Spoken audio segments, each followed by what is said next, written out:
take a moment and picture a samurai. What do you see?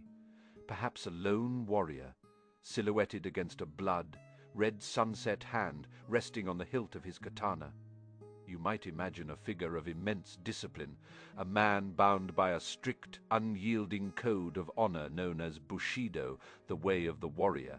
You'd think of loyalty unto death, of service to a lord, of a life steeped in ritual and the ever-present shadow of mortality. And you would be right, but you would only be seeing half of the picture, because for many centuries, intertwined with the way of the warrior, there was another path, another profound and deeply ingrained code that governed the hearts of these men. It was a path of love, mentorship, and devotion so central to their world that its near total erasure from our modern consciousness is nothing short of astonishing. This is the story of Shudo, the way of the youth, a story that challenges everything you thought you knew about the samurai. Today, we often view history through the narrow lens of our own time, applying our own values and definitions of love, relationships, and identity to cultures that were worlds apart from ours. But to truly understand the samurai, we must set aside these modern biases and step into their world, a world where the most celebrated, most noble, and most artistically praised form of love was not between a man and a woman, but between an experienced warrior and a young boy on the cusp of manhood. This wasn't a hidden deviancy or a whispered secret. It was an institution, complete with its own elaborate etiquette, philosophical justifications, and artistic traditions. It was a cornerstone of the masculine world of the warrior class. The term itself, Shudo, is revealing. It's written with two characters, shu, meaning group, or often, youth, and do, the same character as in Bushido, Judo, or Kendo, meaning the way or the path.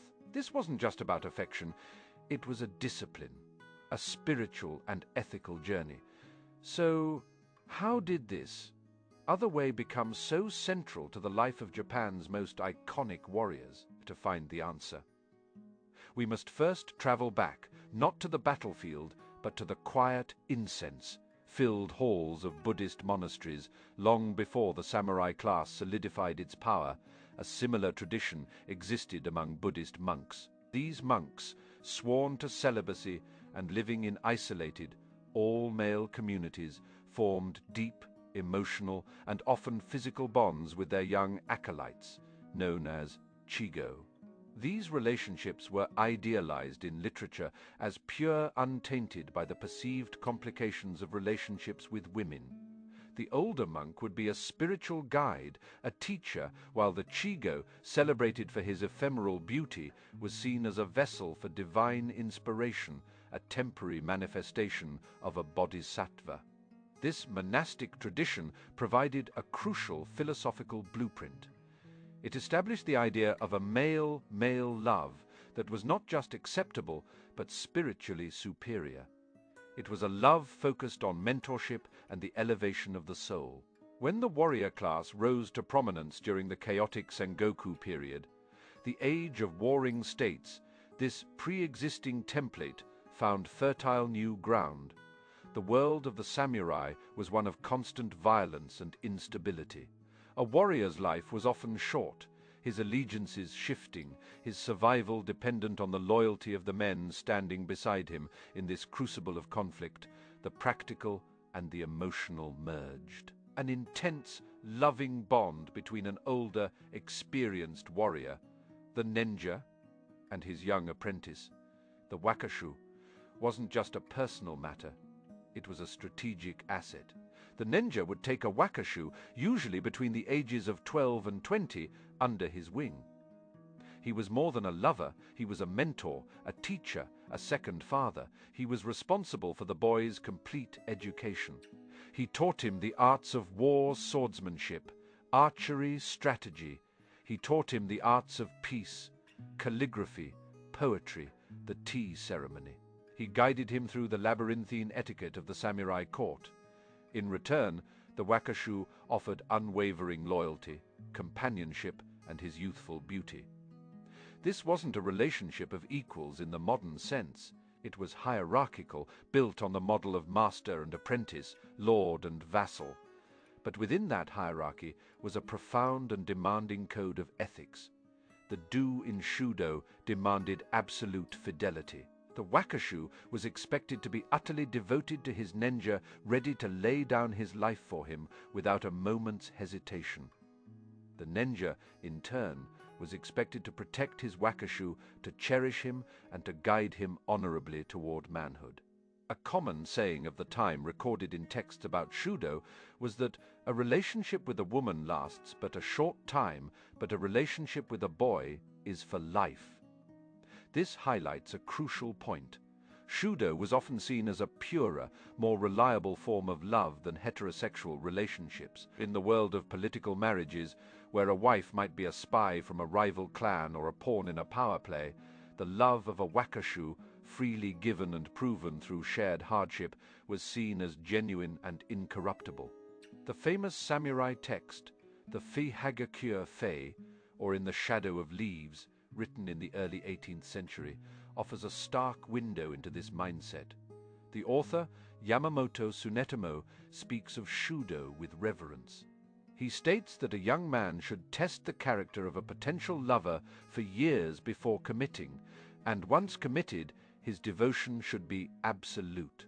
He tells a story of one samurai who, when his lover was insulted, immediately avenged the slight, declaring that no insult to his partner could be tolerated.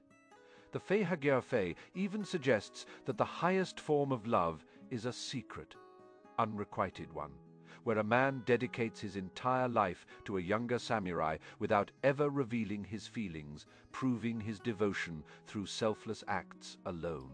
This was the ideal, a love that strengthened a warrior's resolve, that demanded courage, loyalty, and self-sacrifice. The very same virtues at the heart of Bushido, in fact.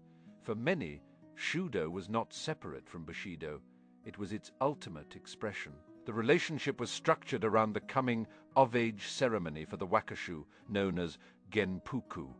During this ceremony, the boy's forelocks, the mark of his youth, would be shaved, and he would receive his adult name and his first full set of swords.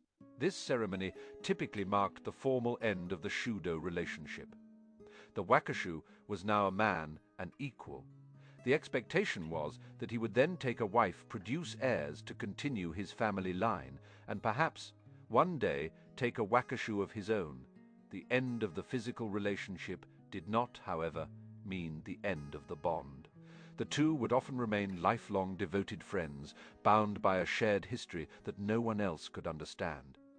A man's Shudo partner from his youth was often his most trusted confidant and ally for the rest of his days. But let's not romanticize this into a perfect utopian practice. The world of the samurai was one of intense passions, fierce pride, and brutal violence. And where there is intense love, there is also the potential for jealousy, betrayal, and tragedy. The literature of the time is filled with tales of love triangles that end in bloody duels, of wakashu who betray their ninja, or of ninja who become possessive and cruel. These relationships were held to an impossibly high standard, and failure to meet that standard could have deadly consequences. A pledge of Shudo was a sacred vow. Breaking it was a stain on one's honor as deep as fleeing from battle. If a wakashu took another lover, his ninja was expected to kill both the boy and his new partner, and then himself, to cleanse the stain of dishonor. This wasn't just a literary trope. Court records from the Edo period document such incidents. This demonstrates the sheer gravity of these bonds. They were not casual affairs, they were life and death commitments. As Japan entered the long peace of the Edo period under the Tokugawa shogunate, the warrior class found themselves in a strange new position. They were still the ruling elite, but there were no more wars to fight. The samurai transformed from a warrior into a kind of aristocratic bureaucrat, and in this new era of peace and prosperity, Shudo also transformed. It became less about battlefield bonds and more about aesthetic and cultural refinement. The ideal wakashu was not just a brave apprentice, but also a beautiful and accomplished artist, skilled in poetry and music. Shudo became a central theme in the burgeoning popular culture of the cities. Kabuki theater, with its all-male casts, often featured dramatic stories of samurai love. The onagata, male actors who specialized in female roles, were admired for their beauty. But so too were the actors who played the roles of handsome wakashu. The most significant cultural artifact of this period is undoubtedly Aihara Saikaku's masterpiece, The Great Mirror of Male Love, published in 1687. This collection of 40 stories, half about samurai love and half about the love of townsmen and kabuki actors, is our single most important source for understanding the nuances of Shudo. Saikaku doesn't just write about idealized love, he explores its every facet. He tells stories of incredible devotion, like the tale of a samurai who, after his young lover dies, becomes a monk and spends the rest of his life tending to the boy's grave. But he also tells stories of comedy, trickery, and heartbreak. He shows us the rules, the etiquette, the things you should and shouldn't do. For example, a ninja should never force himself upon a wakashu, but win his affection through sincerity. He should not be stingy with gifts, but also not try to simply buy love. He should never praise another boy in front of his wakashu. These stories, read avidly by the public, codified and popularized the ethics of Shudo, turning it from a purely martial tradition into a society-wide aesthetic ideal. The art of the period also reflects this. Woodblock prints, known as ukiyo, frequently depicted handsome wakashu, often with their distinctive, unshaved forelocks, while explicit depictions, or shunga, existed for all kinds of relationships. The art of Shudo often carried a particular sense of nobility and aesthetic beauty, emphasizing the grace and elegance of the young warrior. This was the golden age of Shudo. It was celebrated in the highest literature, depicted in the most popular art, and practiced openly by the nation's ruling class, from powerful daimyo lords down to the rank. And file samurai, it was simply a part of the fabric of life. A samurai was expected to marry and have a family to secure his lineage. That was his duty. But his Shudo relationship was where he often found his most profound emotional connection. The two were not seen as contradictory. They were parallel institutions fulfilling different needs, one for procreation and social stability, the other for love, mentorship, and personal fulfillment. So what happened? How did a practice so deeply woven into the cultural DNA of the samurai for centuries simply vanish? The answer is swift, sudden, and comes from the outside. In 1853, the black ships of American Commodore Matthew Perry arrived in Edo Bay, forcing Japan to open its borders to the west after more than 200 years of isolation. This event triggered a cascade of changes that would shatter the world of the samurai forever. The Tokugawa shogunate collapsed, and in 1868, the Meiji Restoration propelled Japan into a frantic race to modernize and industrialize to catch up with the Western powers that now loomed over it. The slogan of the era was, "Wakan, I Feisai," Japanese spirit, Western technology. But in reality, Japan didn't just import Western technology, it imported Western culture and, crucially, Western morality. The Victorian Christian values of the 19th century West were profoundly homophobic. To the Western diplomats, missionaries, and educators who flooded into Japan, the open practice of Shudo was seen as shocking, decadent, and unnatural. It was evidence of Japan's backwardness. For the new Meiji government, desperate to be seen as a civilized nation on the world stage, this was a source of national shame. Shudo, along with other native customs like public bathing and tattooing, was targeted for eradication. A new legal code based on European models was introduced, and while it didn't explicitly criminalize homosexuality as harshly as some Western laws, the cultural shift was seismic. Suddenly, what was once the highest form of love was relabeled as a perversion. At the same time, the samurai class itself was dismantled. Their stipends were cut, the right to wear their swords in public was revoked, and a modern, Western-style conscript army replaced the old warrior system. The very social structure that had nurtured Shudo, the master-apprentice system, the all-male warrior dormitories, the entire martial way of life, was gone. Within a single generation, Shudo was driven underground, systematically erased from the national narrative. Textbooks were rewritten.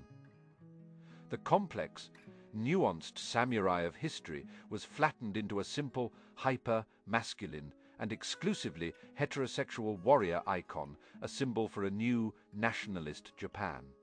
The love that had inspired centuries of poetry, art, and devotion was deemed inconvenient, and so it was forgotten.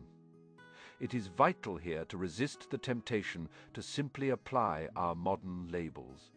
Was a samurai who practiced Shudo gay or bisexual? The answer is that these categories wouldn't have made any sense to him. Homosexuality, as an identity, as a category of person, is a relatively recent Western invention. A samurai's identity was defined by his class, his clan, his skill with a sword, and his honor. His relationships, whether with a woman or a boy, were actions he took, not definitions of who he was. Shudo was not about a personal sexual identity, it was a social institution. It was a rite of passage.